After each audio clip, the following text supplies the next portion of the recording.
Bonjour à tous, comment ça va aujourd'hui? On se retrouve pour ma vidéo des favoris du mois d'avril. Je sais pas vous, mais le mois d'avril est passé à une vitesse intersidérale.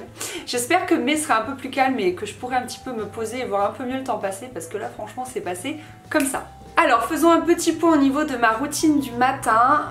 Ça a un tout petit peu changé par rapport au Get Ready With Me que je vous ai présenté il n'y a pas longtemps. En fait, j'utilise maintenant en priorité cette crème que j'applique matin et soir pour la simple et bonne raison que j'ai tourné une petite vidéo pour eux, mais vraiment pour eux, pas spécialement pour mon blog ou quoi, pour Dr Pierre Rico. J'en ai été très heureuse, très flattée et très fière au final. Et en fait à l'intérieur on casse une petite pipette et on met des extraits de vitamine C pure à l'intérieur et ça a une durée de vie de 3 semaines. Donc du coup je me suis empressée de l'utiliser pour ne pas perdre les effets de cette crème. Et je continue du coup d'utiliser le contour des yeux qui d'ailleurs a drôlement baissé, donc de chez Yalujan Advance. J'en ai presque plus parce que je l'utilise matin et soir, donc c'est vrai que ça part vite. J'en suis toujours très contente et les jours où je sais que je vais être au soleil, donc notamment quand je vais aller au boulot à pied, des choses comme ça, ou quand je vais passer une journée à l'extérieur pour faire du shopping, je mets la crème que je vous ai présentée du coup dans le Get Ready With Me. C'est la Urban Cream SPF 30, donc voilà, c'est ça qui m'intéresse et je la trouve vraiment bien. Elle est assez épaisse mais pour autant elle pénètre pas mal, donc ça me paraît super bien voilà, pour ma routine du matin. Et comme je vous disais, le soir je fais aussi ce combo là, donc finalement ma routine du matin et du soir en ce moment ne change pas tellement, mais une fois que j'aurai fini cette crème je retournerai du coup à celle dont je vous ai parlé, à mon sérum de chez Florence Nature parce qu'il a un extrait anti-rides, donc c'est vrai que ça m'intéresse en ce moment. J'ai redécouvert il y a un mois dans mes tiroirs cette crème. C'est de la marque Akan, je connais pas forcément mais c'est une marque bio et c'est un masque cocon nocturne, donc un masque de nuit. Donc en fait, je sais pas si vous connaissez, j'en ai déjà utilisé plusieurs fois. Mais je crois que j'en ai parlé que sur le blog et pas nécessairement sur YouTube, je sais plus trop. En gros, c'est un masque qu'on s'applique en couche fine et on dort avec. Donc ce genre de masque, pour en avoir utilisé plusieurs, ça fait quand même un effet un peu gluant et ça met un petit temps pour sécher / pénétrer.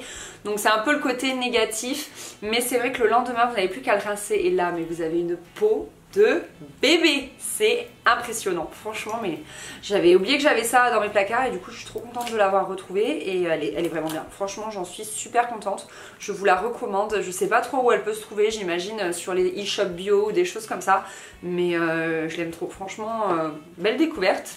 Côté make-up, le rouge à lèvres que je porte est un Revlon, c'est un Ultra HD et la teinte c'est le Dépendance, HD Addiction Dépendance. Voilà, donc je l'aime beaucoup et je sais qu'à chaque fois que je le porte on me pose des questions à son sujet, donc je voulais vous préciser ce que j'avais sur les lèvres. Au niveau de mon make-up, j'ai redécouvert cette palette. En fait, je la possédais et je croyais que j'étais allergique au fard à paupières Too Faced. Je sais pas si vous vous souvenez, je vous en parle régulièrement et plus trop maintenant parce que j'ai enfin déterminé les marques qui me convenaient et les marques qui ne me convenaient pas. Mais les fards à paupières Kiko, je mets Maybelline, L'Oréal, Sephora c'est les pires, me donnent des maux de tête. Mais c'est inexplicable. Et donc je croyais que Too Faced également, or je possède 5 palettes de chez eux et du coup j'étais un peu dégoûtée, mais je les trouve tellement belles et je les aime tellement que je les ai gardées. Et puis un jour j'ai réessayé de me maquiller avec et finalement elle me donne pas du tout de maux de tête. Donc en ce moment je me maquille avec celle-ci, c'est la Natural Eyes, donc c'est des couleurs que je porte totalement. Donc là aujourd'hui en paupières intégrales je porte celui-ci, ensuite pour accentuer le creux je porte un mélange de ces deux, du Sexpresso et du Erotica. Et en coin interne pour illuminer et sous le sourcil je porte celui-ci qui est le, hop, il y a de la poussière, le Silk Teddy. Voilà, donc j'aime bien cette palette. Ah oui, et j'utilise le Even aussi pour estomper tout ça. Donc voilà, je l'aime beaucoup franchement, et puis elle est hyper compacte, donc j'ai pu l'emmener à Amsterdam avec moi, donc c'était assez cool. Et aussi au niveau du mascara, j'ai terminé mon Bourjois volume 1 seconde. Je sais pas vous, mais je sais jamais trop quand est-ce que j'ai terminé mes mascaras, genre je les étire à fond, je rajoute du sérum fi dedans pour bien récupérer le produit, mais là franchement il m'étirait plus du tout les cils, il n'y avait plus du tout de matière, donc j'ai dit bon il va falloir quand même veiller à changer. Et j'avais celui-là dans mes tiroirs que j'avais déjà utilisé et pareil je pensais qu'il me donnait des maux de tête, donc je l'avais laissé de côté et au final non, ou alors c'est le traitement que me donne la naturopathe qui fait que j'ai plus de maux de tête, je sais pas trop. C'est le Paradise Extatique de chez L'Oréal et franchement c'est un hyper bon dupe du Better Than Sex de Too Faced et beaucoup moins cher du coup, donc je l'adore celui-là franchement. Voilà, il me fait des cils de fou et c'est totalement ce qu'il me faut et je l'aime trop. Je termine cette revue make-up avec notre traditionnel concours que j'aime bien faire durant ma vidéo favori. Donc cette fois-ci j'avais envie de vous gâter avec un truc qui moi me faisait rêver avant et que du coup je possède maintenant et que je souhaite vous offrir à mon tour. Ce sont les brumes Victoria's Secret. Franchement elles sentent trop bon, je les aime trop, j'adore les packaging très girly, très voilà. Ce sont des senteurs très fraîches et donc je propose à l'une d'entre vous de gagner ces 4 brumes. Donc je pense que c'est un super cadeau, j'espère que ça vous fait plaisir. Moi je suis toute excitée voilà, à l'idée de vous annoncer ce concours. Donc il y a la Strawberry and Champagne, il y a la Sheer Love, il y a la Mango Temptation et la Aqua Kiss. Donc voilà, je trouve que pour l'été là qui va arriver, en tout cas pour le printemps, c'est des senteurs qui conviennent parfaitement. Donc du coup, comme d'habitude, je vous mets un petit formulaire en barre d'infos à remplir. C'est tout simple, c'est rapide, c'est efficace. Vous me posez souvent sous mes dernières vidéos des questions au sujet de mes bagues. Donc ce sont des bagues de la marque Woo We Are, enfin du site Woo We Are. Et ce sont des bagues vraiment très jolies. Moi il y en avait énormément qui me plaisaient. Ce sont eux qui m'ont permis de faire la sélection de mon choix. Et ce sont que des bagues en plaqué or ou plaqué argent. Et du coup, enfin moi je ne les enlève pas pour me laver les mains. Et ça c'est la vie. Parce que j'avais tendance à acheter des bagues à 8 balles chez H&M. Et puis sauf que forcément elles blanchissent en 2-2, elles vous font des traces sur les doigts. Enfin voilà, j'étais la première à dire je m'en fous. Sauf que en fait si tu peux porter tes bagues que 15 jours et qu'après tu dois les jeter, c'est quand même pas très économique. Et là elles sont vraiment au juste prix je trouve. Elles sont entre 30 et 40 euros pour celles que j'ai à la main. Et pour du plaqué or, franchement c'est pas très cher. Et ça faisait très longtemps que je voulais une bague médaille comme ça, j'adore. J'ai une copine qui en a une et je trouve ça trop joli. Celle-ci j'aime bien, elle est assez fine quand je mets ma... Là je l'ai pas, j'ai oublié de mettre ma montre. Mais ma montre au cadran noir, je trouve que ça fait un joli rappel, c'est assez sympa. Je vais aller la mettre pour vous montrer. Voilà, donc je trouve que ça fait un rappel voilà, vraiment joli et délicat. Franchement, je trouve ça très sympa. Et après, j'ai pris une autre médaillon, mais plus petite et plus discrète.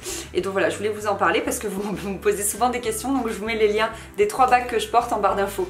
Côté bouquin, j'ai enfin terminé Les Intéressantes de Meg Wolitzer. J'ai adoré. Quand je pense que j'ai eu beaucoup de mal à rentrer dans le roman, franchement j'ai mis, je pense tout ça à un peu accrocher. Et sur la fin, je voulais plus lâcher les personnages. C'est fou, j'ai mis longtemps ouais, vraiment à m'identifier à eux. Et au final, je voulais plus les laisser sur la fin. Donc c'était assez dur, mais voilà. Il a fallu les quitter. Mais en tout cas, je vous le conseille. Je l'ai vraiment beaucoup aimé. C'est typiquement ce genre de livre sur des tranches de vie et j'adore. Ensuite, j'ai commencé Le Dernier Jour de nos pères de Joël Dicker. C'est dur là aussi de... J'en suis que là, hein, page 50. C'est très dur de rentrer dedans parce que en fait, c'est un roman de guerre. Et j'aime pas trop ça. J'en ai beaucoup lu à la fac. On nous en avait fait beaucoup lire en licence de lettres modernes. Allez savoir pourquoi. Mais c'est vrai que c'est pas le type de roman que j'aime lire en fait. C'est dur quand même à lire, je trouve. Et je sais pas comment dire ça sans que ce soit mal interprété, mais je trouve que la guerre, on en entend quand même beaucoup parler. On l'étudie beaucoup au lycée, Première Guerre mondiale, Deuxième Guerre mondiale. Je suis d'accord que c'est important de voir de mémoire, etc. Mais du coup, c'est dur le soir, quand on a envie de se détendre, de relire des choses à ce sujet. Donc je vais quand même le terminer parce qu'il est assez court et je pense qu'il va être intéressant. Mais voilà, c'est un peu dur pour moi de rentrer dedans. Et j'ai terminé ce livre, enfin j'ai lu ce livre, il se lit assez rapidement. C'est Une question d'équilibre de Mathilde Lacombe. Vous savez, c'est celle qui a co-créé Birchbox. Merci Elsa de me l'avoir prêté d'ailleurs. Je l'ai bien aimé, j'avais peur en fait en le lisant que ce soit du même acabit que le livre de Betty, la blogueuse, le blog de Betty, et que celui de Caroline Receveur, à savoir juste des belles photos, puis quelques conseils type hydratez-vous la peau le matin, buvez un verre d'eau avec une tranche de citron. J'y avais pas pensé. Enfin voilà, des trucs un peu sommaires et lambda qu'on voit un petit peu partout, mais pas que, franchement. Il a ce petit côté inspirant aussi ce bouquin, je trouve elle nous raconte pas que sa vie, elle nous insuffle un peu une intention je trouve, et notamment il y a des interviews de femmes inspirantes comme ils le disent dans le livre et je trouve que voilà, ça nous inspire tout simplement. Donc j'ai trouvé ce bouquin plutôt bien, il coûte 20 € et en plus de ça, c'est un beau livre et moi les beaux livres j'adore. Côté série, nous avons terminé La Casa de Papel, on l'a regardé en moins d'1 mois, donc les 2 saisons. Et en gros, avec Chris, on est juste triste. Mais genre, enfin, ça nous avait fait un peu pareil avec Downton Abbey, mais là c'est encore plus. On est juste triste que ce soit terminé, on se sent orphelin. Voilà, les personnages nous manquent, l'ambiance nous manque, la série nous manque. Non mais c'est affreux, j'ai honte de dire ça, de devenir à ce point accro à une série, c'est... Franchement, tout le monde me disait regarde là, je le voyais partout sur internet, tout le monde en parle en fait. Et du coup, tu dis ouais, bon, je vais être déçue, c'est sûr. Vu que tout le monde en parle, je vais être déçue. Et en fait, mais pas du tout. Pas du tout. Mais regardez-la, elle est extraordinaire. En fait, le résumé, en gros, c'est que c'est le cambriolage de la fabrique de la monnaie en Espagne. Donc je me suis dit, un cambriolage, ça va être pampant, pistolet, fusillade, machin truc. Et je me disais, non, j'ai pas trop envie de regarder ça. Mais en fait, c'est plus que ça. En gros, je sais pas si vous connaissez les films, il y en a deux, Les Insaisissables. Ce sont des gens qui cambriolent des banques, mais à coup de magie. Oh, j'adore ces films, mais genre je suis trop fan parce qu'il y a beaucoup de stratégies et d'explications derrière et moi j'adore ça, vous savez, quand ils dénouent un peu les ficelles de leur tour de magie, etc. J'adore. Et là c'est plus ou moins pareil, c'est que du coup on voit la stratégie qui s'élabore a posteriori, etc. Il y a des flashbacks, machin, c'est merveilleux. Non, franchement j'ai adoré et du coup bah là on est genre... on sait pas, en parallèle on continue bien évidemment Riverdale petit à petit. Moi je regarde toujours Gilmore Girls de temps en temps, The Good Place quand il y a un épisode. Et donc du coup là on a commencé Jessica Jones et c'est pas mal, on a regardé un épisode hier. Donc voilà où j'en suis niveau série. Et bien voilà, cette vidéo est terminée, j'espère que ça vous a plu, mes petits favoris du mois d'avril. J'ai hâte de lire vos commentaires et de voir vos petits favoris à vous. Je vous mets donc en barre d'infos le lien pour gagner ces 4 brunes Victoria's Secret. Et puis bah je vous fais des gros bisous, à très vite, bye.